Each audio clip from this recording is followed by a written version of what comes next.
ಈಗ ಸರ್ಕಾರದಿಂದ ಮೇ 20ಕ್ಕೆ ಸರ್ಕಾರದ ಸಾಧನಾ ಸಮಾವೇಶ ತುಮಕೂರಲ್ಲಿ ಮಾಡ್ತಾ ಇದೆ ಸರ್. ಅದು ತಯಾರಿಗಳಿಗಿದೆ, ಎಲ್ಲಿವರೆಗೂ ಬಂದಿದೆ ಸರ್?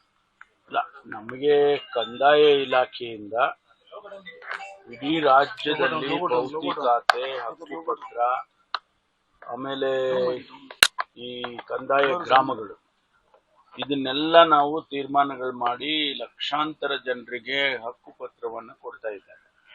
ಇದು ಕಂದಾಯ ಇಲಾಖೆಯಲ್ಲಿ ಕರ್ನಾಟಕ ಸರ್ಕಾರದ ಅತಿ ದೊಡ್ಡ ಸಾಧನೆ ಅಂತ ಹೇಳ್ಬೋದು.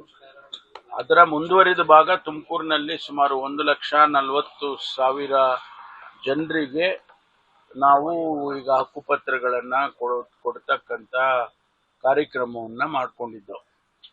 ಅದು ನಮಗೆ ಈ 3 ವರ್ಷ ಕಂಪ್ಲೀಟ್ ಆಗ್ತಾ ಇದೆ ಅನ್ನುವಂಥದ್ದು ಕಲ್ಪನೆ ಕೂಡ ಇರಲಿಲ್ಲ. ಯಾವಾಗ ನಮಗೆ 20ನೇ ತಾರೀಕು ಡೇಟನ್ನು ಮುಖ್ಯಮಂತ್ರಿಗಳ ಕಚೇರಿ ಕೊಟ್ಟ ಮೇಲೆ ನಮಗೆ ಅದು ಸಿಂಕ್ರೊನೈಸ್ ಆಗ್ಬಿಡ್ತು. 3 ವರ್ಷಕ್ಕೆ ಮೇ 20ಗೆ ಪ್ರಮಾಣ ವಚನ ಸ್ವೀಕಾರ ಮಾಡಿದ್ದು ನಮ್ಮ ಸರ್ಕಾರ ಅಸ್ತಿತ್ವಕ್ಕೆ ಬಂದಿದ್ದು ಅನ್ನುವಾಗ ಇದನ್ನು ಒಂದು ರೀತಿಯಲ್ಲಿ 3 ವರ್ಷದ ಸಾಧನೆಯನ್ನೇ ಮಾಡ್ಬೋದಲ್ಲ ಅಂತೇಳಿ ನಾವು ಆ ರೀತಿ ಮಾಡ್ಕೊಂಡಿದ್ದೇವೆ.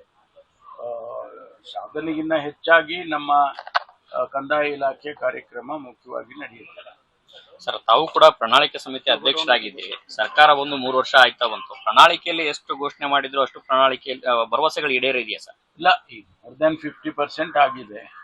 ಇನ್ನು 2 ವರ್ಷದಲ್ಲಿ ಏನು ನಾವು ಮಾಡಬೇಕಾದದ್ದನ್ನೆಲ್ಲ ಮಾಡ್ತೇವೆ.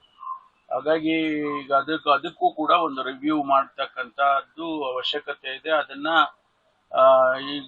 ಈಗ ಸದ್ಯದಲ್ಲೇ ಮಾಡ್ತೀವಿ.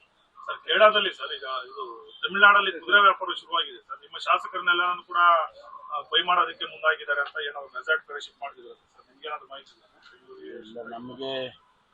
ನಮ್ಗೆ ಯಾವ ವ್ಯಾಪಾರನೂ ಗೊತ್ತಿಲ್ಲ. ಬಟ್ ಈ ರೀತಿಯಾದ ಪ್ರಾಕ್ಟೀಸ್ ಸರ್, ಇದನ್ನ ನೀವು ಆಲ್ರೆಡಿ ಒಂದ್ಸಲ ಕಂಡೆಮ್ ಮಾಡಿರೋ ಗೊತ್ತಿಲ್ಲ ಯಾವ ವ್ಯಾಪಾರ.